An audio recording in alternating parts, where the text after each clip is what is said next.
Hi అండి, నేను Lavanya Peddireddy, practising advocate.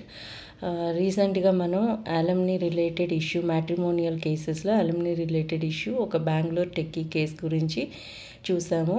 ఆయన లైఫ్లో ఎక్స్ట్రీమ్ నెగిటివ్ స్టెప్ తీసుకున్నారు. సో ఆ కేసు తర్వాత ఒక పరిణామం వచ్చింది ఏంటి అంటే, సుప్రీంకోర్టు అలమ్నీ రిలేటెడ్గా ఏ గైడ్లైన్స్ ఫాలో అవ్వాలి అని చెప్పి ఒక 8 factor guidelines ఇచ్చిందండి.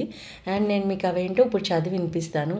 Social and economic status of both husband and wife, వాళ్ళ ఎకనామిక్ స్టేటస్ ఇద్దరిది ఎలా కన్సిడర్ చేయాలి అన్న పాయింట్ చెప్పింది.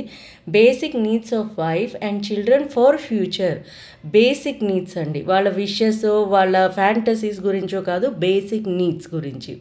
And qualifications and employment status of both the parties, వాళ్ళిద్దరూ హస్బెండ్ అండ్ వైఫ్ క్వాలిఫికేషన్ ఏంటి, వాళ్ళ ఎంప్లాయ్మెంట్ ఏంటి అన్నది కూడా కన్సిడర్ చేయాలి.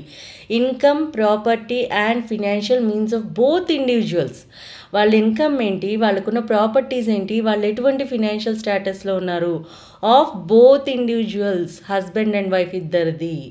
The wife standard of living during her marriage, ఆవిడ పెళ్లి చేసుకున్నప్పుడు ఎలాంటి పొజిషన్లో ఫ్యామిలీ లైఫ్ లీడ్ చేస్తున్నప్పుడు ఏ స్టేటస్ ఆఫ్ ఏ స్టాండర్డ్ ఆఫ్ లివింగ్లో ఉన్నారు. Whether the wife sacrificed her career for family responsibilities, ఆవిడ ఫ్యామిలీ రెస్పాన్సిబిలిటీస్ గురించి ఆవిడ కెరియర్ ఏమైనా సాక్రిఫైస్ చేశారా లేదా.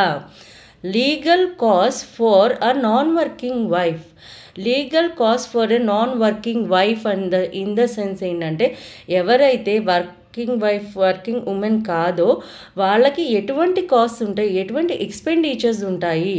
The husbands financial responsibilities and capacity to pay alimony, ఇక్కడ హస్బెండ్ ఫినాన్షియల్ క్యాపబిలిటీ ఏంటి, అతను ఎంతవరకు అలిమనీ పే చేయగలుగుతాడు అన్న ఫ్యాక్టర్ కూడా కన్సిడర్ చేయాలి అని చెప్పింది. దీని గురించి ఇన్ డీటెయిల్ మళ్ళీ మనం ఇంకో వీడియోలో డిస్కస్ చేసుకుందాం అండి, ప్రతి పాయింట్ డిస్కస్ చేసుకుందాం. కానీ కోర్ట్స్ ఈరోజు కాదండి, ఎప్పుడూ కూడా ఇవన్నీ కన్సిడర్ చేశాయి.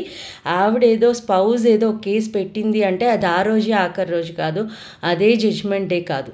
దయచేసి ఇది మైండ్లో పెట్టుకోండి. The first thing is, case పెట్టంగానే ఏదో జరిగిపోయింది అన్నది కాదు. కేసు పెట్టిన తర్వాత ఏం జరుగుతుంది, ఏ ఫ్యాక్టర్స్ కన్సిడర్ చేశారు, అదివరకు కన్సిడర్ చేశారు, ఇప్పుడు క్లియర్ కట్గా దానికి కూడా స్పెసిఫిక్ గైడ్లైన్స్ సుప్రీంకోర్టే ఇచ్చింది. So now it is a satisfying factor for the husband also. So tension పడొద్దు, భయపడొద్దు. Alimony is not to harass you are not to take your extreme steps negatively in your life.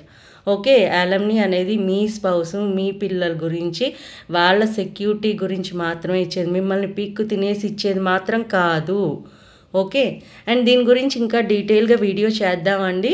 And husband is also having a good days in the coming future regarding the false cases, especially regarding the false and fake cases. Okay, thank you అండి.